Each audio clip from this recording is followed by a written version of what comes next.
On the night of her 19th birthday, Zara Mitchell sat alone in the rain outside the mansion that had been her prison for years.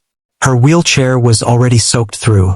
Her parents had just thrown her out like garbage, calling her exactly that to her face. They didn't even let her pack properly. Just a backpack with some clothes and her medical documents shoved inside a plastic bag. The iron gates closed behind her with a sound that felt final, absolute. She had nowhere to go. No money, no family.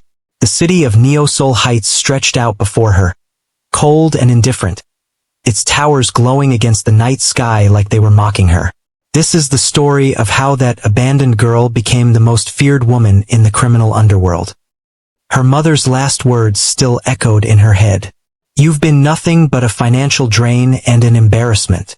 We're done pretending you're part of this family." Her father hadn't even looked at her when he said she was a bad investment. Her brother Ethan had filmed the whole thing on his phone, laughing. The accident that put her in this wheelchair happened when she was 12. 7 years of watching her family's love turn to resentment, then to outright contempt. 7 years of being treated like a mistake they couldn't undo. And now, on the exact day she became a legal adult, they'd made their choice clear. The Mitchell family had always been about image. Richard Mitchell ran a luxury real estate empire in Neo-Seoul Heights, and Elaine Mitchell was obsessed with maintaining their status in the city's elite social circles. When Zara's accident happened during a family ski trip, everything changed. The girl who was supposed to become a socialite, who was supposed to marry well and expand the family's influence, became what her mother called unmarketable. The physical therapy was expensive. The modifications to the house were expensive. The special equipment was expensive. And worst of all, in Elaine's mind, having a disabled daughter was socially expensive. Ethan, 2 years younger than Zara, became the golden child by default. Every resource got redirected to him. Private tutors, elite prep schools, sports training, business mentorship from their father. Zara watched her bedroom get converted into an extension of Ethan's gaming and study wing. She got moved to a smaller room on the first floor, away from the family. Her physical therapy sessions got cut from 5 times a week to once a week, then to nothing. Her mother stopped inviting her to family events. "It's better if you stay home," Elaine would say. "People ask too many questions and it makes everyone uncomfortable." The breaking point came 3 months before her 19th birthday. Richard announced at dinner that he was cutting off all of Zara's medical expenses. "You're almost an adult," he said, cutting into his steak without looking at her. "It's time you learned to be self-sufficient. We've invested enough." Zara had tried to argue. She tried to explain that she needed ongoing care, that her condition required management, that she couldn't just survive on nothing. Her father's response was cold and final. "Then figure it out. That's what adults do." Her mother had nodded in agreement. Ethan had smirked. That was the moment Zara realized she was truly alone in that house. Before we dive deeper, let us know in the comments where you're watching from. We'd love to hear from you. And if you're new here, click on the subscribe button so you never miss any of our upcoming videos. The streets of Neo-Seoul Heights weren't designed for someone in a wheelchair. The sidewalks were uneven, the curb cuts were poorly maintained, and the rain made everything slippery and dangerous. Zara's arms burned as she pushed herself forward, trying to find shelter, trying to find anywhere that wasn't the freezing rain. People passed by her. Some stared. Some took out their phones and filmed her. Nobody helped. She tried to get into a coffee shop to warm up and maybe use the bathroom, but the manager told her she needed to buy something first. She had $12 in her pocket. She made it to a bus shelter around midnight and collapsed there, shivering. Her clothes were soaked. Her hands were blistered from pushing the wheelchair. She was exhausted in a way that went beyond physical tiredness. This was the exhaustion of having no options, no future, no way forward. She thought about calling a shelter, but her phone was almost dead, and she didn't know any numbers. She thought about going to the police, but what would she even say? My family doesn't want me anymore? That wasn't illegal. She was 19. Legally, they had every right to kick her out. Around 2 in the morning, she started to understand what freezing to death might actually feel like. Her body had stopped shivering. That was a bad sign. She knew that much from a health class she'd taken years ago. When your body stops shivering, it means it's giving up on keeping you warm. She closed her eyes, not sure if she'd open them again. Then she heard the cars. Multiple engines, expensive and powerful. She opened her eyes to see 3 black luxury vehicles pulling up to the curb in front of the bus shelter. The doors opened and men in dark suits stepped out. And then he appeared. Kang Min-jae was 30 years old and looked like he'd never been anything other than dangerous. He wore an expensive black coat that probably cost more than her family's monthly mortgage. His hair was perfectly styled despite the rain. But what caught Zara's attention were his eyes. They were sharp and calculating, the eyes of someone who saw everything and forgot nothing. He had a tattoo visible on his neck, a crimson lotus flower with dragon scales winding around it. She recognized the symbol. Everyone in Neo-Seoul Heights knew what it meant. The Crimson Lotus Syndicate, the most powerful criminal organization in the city. He walked straight toward her, ignoring the rain, and stopped a few feet from the bus shelter. His guards stayed back, hands in their coats, watching the empty street. Min-jae looked at Zara for a long moment, his expression unreadable. Then he spoke. His voice was quiet, but it carried weight. "How long have you been out here?" Zara didn't answer immediately. She was trying to figure out if this was rescue or a different kind of danger. "I asked you a question," he said, his tone not threatening but absolutely expecting an answer. "Since 9, Zara said, her voice hoarse from the cold. "My family kicked me out." Min-jae's expression didn't change, but something flickered in his eyes. He pulled out his phone and made a call, speaking in rapid Korean that Zara couldn't follow. Then he put the phone away and looked at her again. "You're coming with me," he said. It wasn't a question. Zara felt fear spike through her exhaustion. "I don't know you," she said. "You don't need to," Min-jae replied. "But you're dying out here and I'm offering you a chance not to. Your choice." 2 of his guards moved forward and Min-jae held up a hand, stopping them. He walked into the bus shelter himself, crouched down to be at eye level with Zara, and said something that would change everything. "No one abandons what belongs under my protection. And right now you need protection. So you can either freeze to death out here to prove a point, or you can accept help from someone who actually sees you as worth saving. Decide now." Zara looked into his eyes and saw something she hadn't seen in 7 years. He was actually looking at her. Not at the wheelchair. Not at her disability. Her. She nodded. The penthouse was at the top of the tallest building in Neo-Seoul Heights, the kind of place Zara had only seen in magazines. Floor-to-ceiling windows showed the entire city spread out below like a circuit board.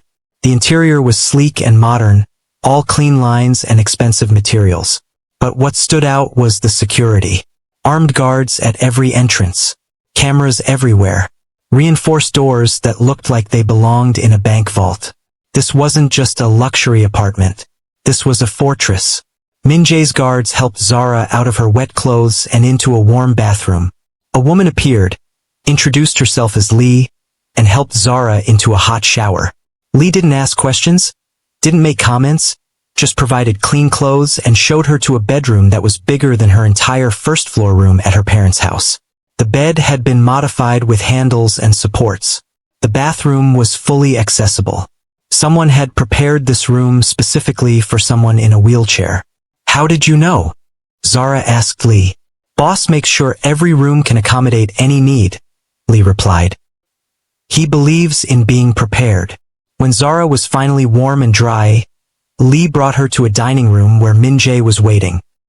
He changed into casual clothes, and without the dramatic coat and rain, he looked almost normal. Almost. The tattoos visible on his forearms told a different story. He gestured to a chair across from him and Lee helped Zara transfer from her wheelchair. Food appeared. More food than Zara had seen in months. Real food, not the scraps her family had been giving her. "Eat," Min-jae said. "Then we'll talk." Zara ate because she was starving, but her mind was racing. She kept waiting for the other shoe to drop. For Min-jae to explain what he wanted from her. What price she'd have to pay for this rescue. Men like him didn't help people out of kindness. There had to be an angle. When she finally couldn't eat anymore, she looked up to find him watching her with that same calculating expression. "You're wondering what I want," he said, reading her easily. "Yes," Zara admitted. There was no point in lying. "Good," Min-jae said. "That means you're smart. We're going to need that. How would you feel if you were thrown away by your own family just for being different? Would you have gotten into that car? Or would fear have made you choose the streets?" Min-jae explained it simply. The Crimson Lotus Syndicate was an empire built on loyalty, strategy, and power. But Min-jae had one problem. He was young to be leading such an organization, and the older council members questioned his stability. They wanted proof he could build something lasting, something beyond just violence and money. They wanted him to show he could create a legacy. Their solution was traditional and frustrating. He needed a wife. Not because he wanted one, but because the council demanded it as a condition of their continued support. "I could marry anyone," Min-jae said, leaning back in his chair. "There are plenty of women from syndicate families who would jump at the opportunity. But they all want the same thing. Power through me. Control over me. A way to manipulate the organization through marriage." He paused, his eyes sharp on Zara. "You don't want any of that. You just want to survive. That makes you more trustworthy than anyone else I could choose." Zara processed this slowly. "You want to marry me because I'm desperate?" she asked, unable to keep the bitterness out of her voice. "I want to marry you because you have nothing to gain by betraying me," Min-jae corrected. "And because I can offer you something real in return. Legal protection, medical care, financial security, respect. A position of power that no one can ever take from you. You'd be my wife in name and in public. The council would be satisfied. And you'd never have to worry about being abandoned again." He slid a document across the table. It was a contract written in clear terms. Legal marriage. Separate living spaces within the penthouse. Full medical coverage. A monthly allowance that made Zara's eyes widen. Access to security and resources. No requirement for physical intimacy unless both parties agreed. "This is a business arrangement," Min-jae said. "I need a wife to satisfy the council. You need protection and resources to survive. We both benefit. And I promise you this, no one will ever treat you as less than human again. Not while you carry my name." Zara looked at the contract, then at Min-jae, then back at the contract. This was happening too fast. Hours ago, she'd been freezing to death in a bus shelter. Now she was being offered marriage to a mafia boss. It should have felt like jumping from one prison to another. But something in Min-jae's directness, in the clarity of the offer, felt more honest than anything her biological family had ever given her. "What if I say no?" Zara asked. "Then Lee will help you find a safe place to stay. You'll get a month's worth of money to get on your feet, and you'll never hear from me again," Min-jae replied without hesitation. "I don't keep people against their will. That's a rule I don't break." Zara believed him. She didn't know why, but she did. She picked up the pen that was sitting next to the contract. Her hand shook slightly as she signed her name. Min-jae signed below her signature, and just like that, Zara Mitchell became Zara Mitchell Kang. The wheelchair girl that nobody wanted had just become the wife of the most dangerous man in Neo-Seoul Heights. The transformation didn't happen overnight, but it happened with the efficiency of an organization that knew how to get things done. Min-jae brought in physical therapists who actually listened to Zara's needs instead of just running through standard exercises. They worked on building her upper body strength, on improving her mobility within her limitations, on managing her pain without just throwing pills at her. For the first time since the accident, Zara felt like her body was something she could work with instead of just endure. But the physical therapy was just the beginning. Min-jae hired combat trainers who specialized in wheelchair self-defense. At first, Zara thought it was excessive. But the head trainer, a former Special Forces operative named Chun, explained it differently. "You're going to be in the public eye as his wife," Chun said. "That makes you a target. You need to know how to protect yourself because we can't always be there fast enough." The training was brutal. Learning how to use her wheelchair as a weapon. how to strike from a seated position, how to read a room for threats, how to carry and use weapons designed for her specific needs. Zara discovered she was angry enough to be good at it. Then came the business education. Min-jae's right-hand advisor, a sharp woman named Sarah Park, taught Zara about the Syndicate's operations. Not the illegal parts. Min-jae kept her separated from anything that could legally compromise her, but the legitimate business fronts. Real estate, import-export companies, tech startups. The Syndicate was an empire, and Zara needed to understand how empires worked. Sarah was ruthless in her teaching. "You're going to be the wife of the boss," Sarah said. "That means people will test you. They'll try to see if you're weak. You need to be smarter than they expect and harder than they can handle." The fashion education came last but made the biggest visual impact. A designer named Torres, who specialized in adaptive fashion, created an entire wardrobe for Zara. Gowns that were specifically designed to look elegant while seated. Fabrics that wouldn't bunch or wrinkle. Colors that commanded attention. Jewelry that made statements. Torres understood something important. The wheelchair was part of Zara's look, not something to hide. He designed around it, incorporated it, made it part of her aesthetic. When Zara looked in the mirror after the first full styling session, she saw someone she didn't recognize. Someone powerful. Someone who refused to disappear. 6 months after signing that contract, Zara had transformed from a scared girl in a bus shelter to someone the Syndicate members had started calling the Wheelchair Empress. The nickname started as mockery from some of the older members who resented Min-jae's choice, but Zara owned it. She walked into meetings with her head high, spoke with authority, and never once apologized for existing. Min-jae watched her transformation with something that might have been pride. Their relationship remained professional, but respect had grown between them. She'd proven she could handle the pressure. He'd proven he meant what he said about protection and dignity. If you've ever been underestimated because of how you look or what you can't do, drop a comment below. How did you prove them wrong?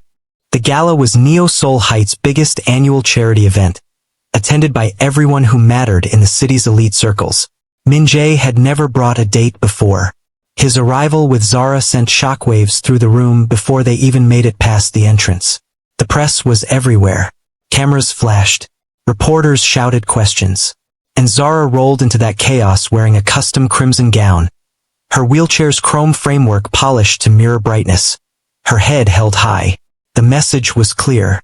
She wasn't hiding. She wasn't apologizing. She was here and she belonged. The whispers started immediately. People recognized her.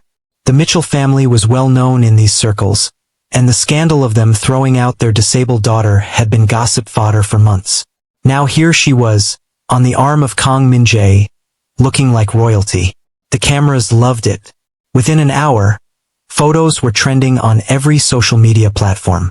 Mafia boss marries disabled girl was the headline that kept repeating. Zara hated it and loved it at the same time. Hated the reductive framing. Loved that her family would see it and know exactly what they'd lost. Min-jae had arranged for Zara to give a brief speech during the charity auction portion of the evening.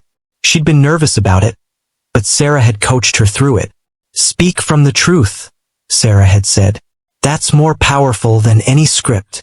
When Zara's name was called, the room went quiet.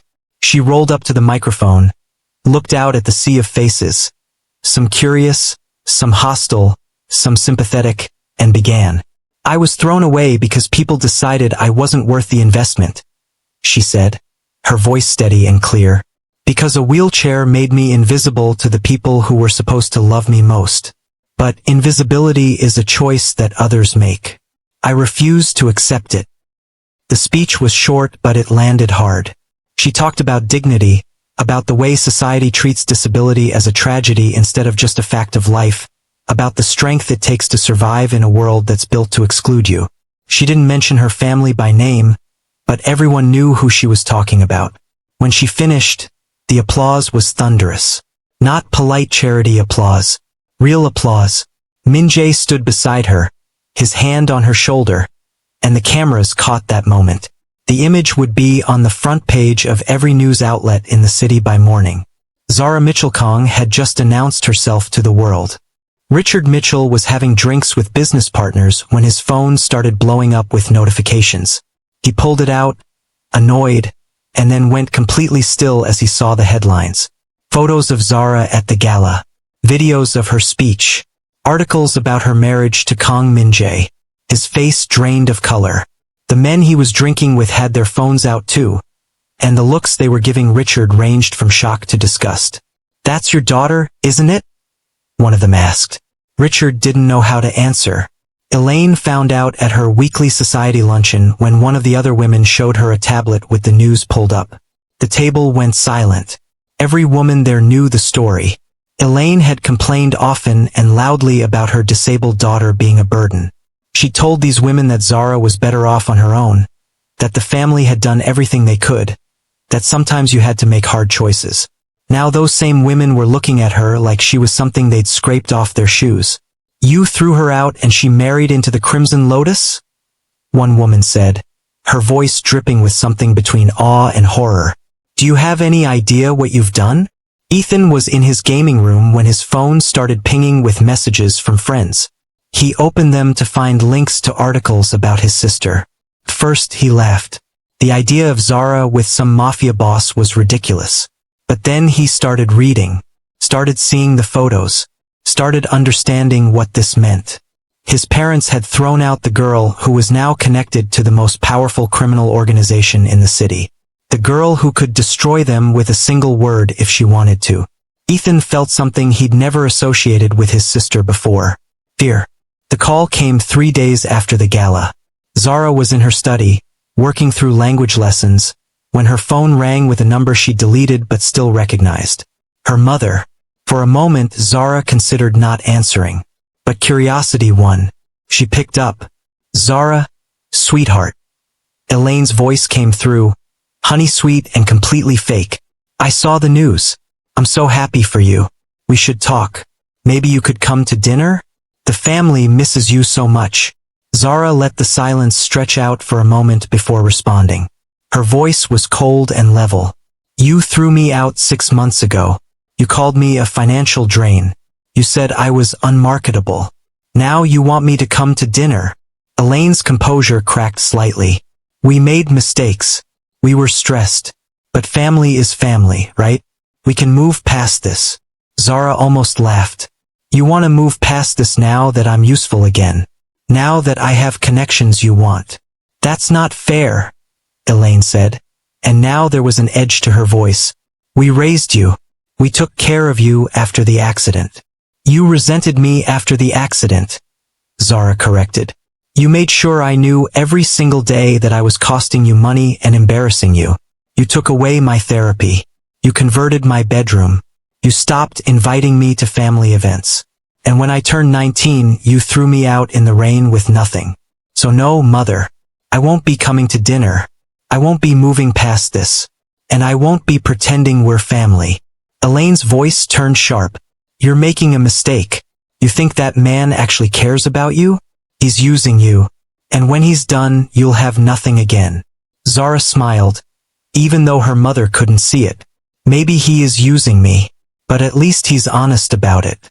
At least he treats me like a person worth something. That's more than you ever did." She hung up before Elaine could respond. Her hands were shaking, but not from fear. From the release of finally saying what she'd needed to say for 7 years. Min-jae appeared in the doorway of her study a few minutes later. He didn't ask if she was okay. He just said, "They'll keep trying." Zara nodded. "Let them try." Min-jae's expression shifted into something that might have been a smile. "Good answer." He paused, then added, "If they become a problem, let me know. I can make problems disappear." He said it casually, but Zara knew he meant it literally. She nodded again. Having that kind of protection should have felt wrong. Instead, it felt like the first real safety she'd ever known. 3 months after the confrontation call, Ethan was desperate. His father's business was hemorrhaging partners. Turns out that kicking out your disabled daughter and having her marry into a criminal syndicate was bad for your reputation. Richard's real estate empire was crumbling. The family's accounts were being drained to cover debts and legal fees from deals that were suddenly falling through. Elaine had been dropped from every social circle she'd spent years cultivating. And Ethan, who had never worked a day in his life, was suddenly being told there was no more money for his lifestyle. He tried reaching out to Zara through social media, through mutual acquaintances, through anyone who might have her contact information. She'd blocked everything. So Ethan did what desperate, stupid people do. He decided to take what he thought he was owed. He started researching Zara's schedule, her security detail, her public appearances. He found out she did a weekly charity visit to a greenhouse that employed people with disabilities. The security there was lighter than at other locations. It was his best chance. Ethan recruited 3 guys he'd met through online gaming forums. Guys who talked big about not being afraid of anything and who needed money. He didn't tell them who Zara was married to. He just told them she was rich, vulnerable, and worth a ransom. The plan was simple and stupid in equal measure. Grab her during the greenhouse visit. Take her to an abandoned warehouse Ethan had found. Demand money from Min-jae, and disappear before anyone could track them down. It was the plan of someone who'd watched too many movies and had never faced real consequences for anything in his life. The day of the kidnapping attempt, Zara was examining orchids with the greenhouse manager when she noticed something off. One of the workers she didn't recognize. He was too focused on her, not on his work. Training kicked in. Chen's voice in her head telling her to trust her instincts. She casually signaled to her primary guard, Lee, who was standing by the entrance. Lee's hand went to her earpiece. But before anything could happen, Ethan and his recruits made their move. They came in fast, masks on, guns out. Amateur hour. What they didn't know was that Min-jae had trackers on Zara's wheelchair and her phone. What they didn't know was that the Syndicate's response time to a threat against Zara was under 3 minutes.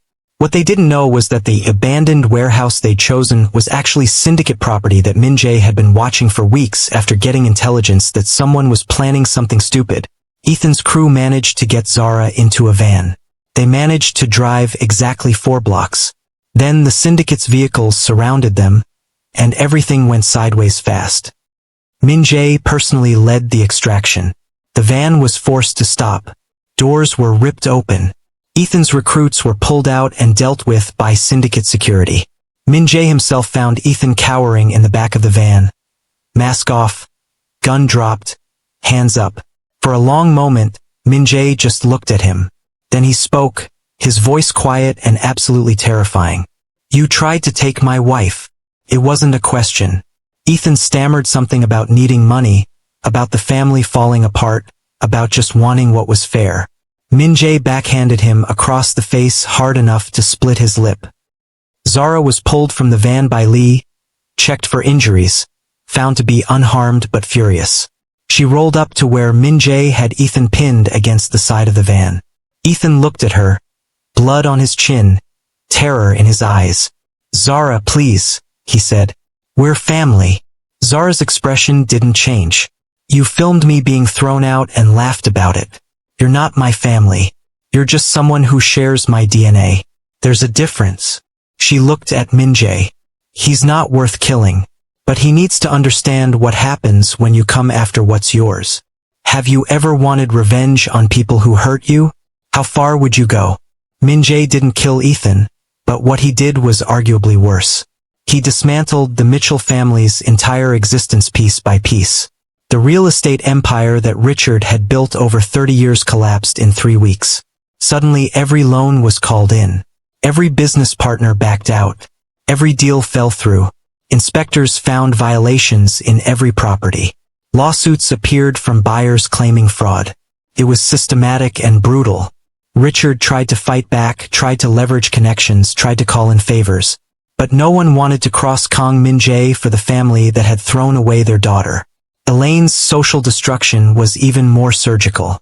Invitations stopped coming. Former friends wouldn't return calls.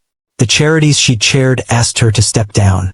Someone leaked emails she'd sent about Zara, calling her daughter a burden and an investment failure, to a gossip blog. The public outrage was immediate and vicious. Elaine tried to do damage control, tried to claim she'd been misunderstood, tried to play the victim. It didn't work. Society had made its judgment. Ethan faced criminal charges for the kidnapping attempt. His recruits took plea deals and testified against him. He was looking at serious prison time. The final confrontation happened when the Mitchells' mansion was foreclosed on. Min-jae had arranged for the Syndicate to buy it at auction. He brought Zara there on the day the family was being evicted. They sat in a black car across the street and watched as Richard, Elaine, and Ethan carried boxes out to a moving truck. The family that had lived in luxury was now being forced out with whatever they could carry. Min-jae looked at Zara. "Say the word and I'll let them keep the house." One word. Zara watched her former family struggle with boxes they'd never had to carry themselves before. She watched her mother crying. She watched her father's shoulders slumped in defeat. She watched Ethan looking around like he was hoping someone would save him. She felt something, but it wasn't satisfaction. It wasn't even anger anymore. It was just emptiness where family should have been. "No," she said quietly. "They made their choices. They chose status over me, money over me, image over me. Let them live with those choices." Min-jae got out of the car and walked across the street. The Mitchells froze when they saw him. He stopped a few feet away, hands in his pockets, looking relaxed and completely in control. "You had a daughter who needed you and you threw her away," he said, his voice carrying clearly. "You decided she wasn't worth your time or money, so now you get to learn what it feels like to have nothing. If any of you ever approach Zara again, if you ever try to contact her, if you even speak her name where she might hear it, I will finish what I started. This is your only warning." He turned and walked back to the car. The Mitchells didn't say a word. Zara and Min-jae drove away from that mansion and Zara didn't look back. Not once.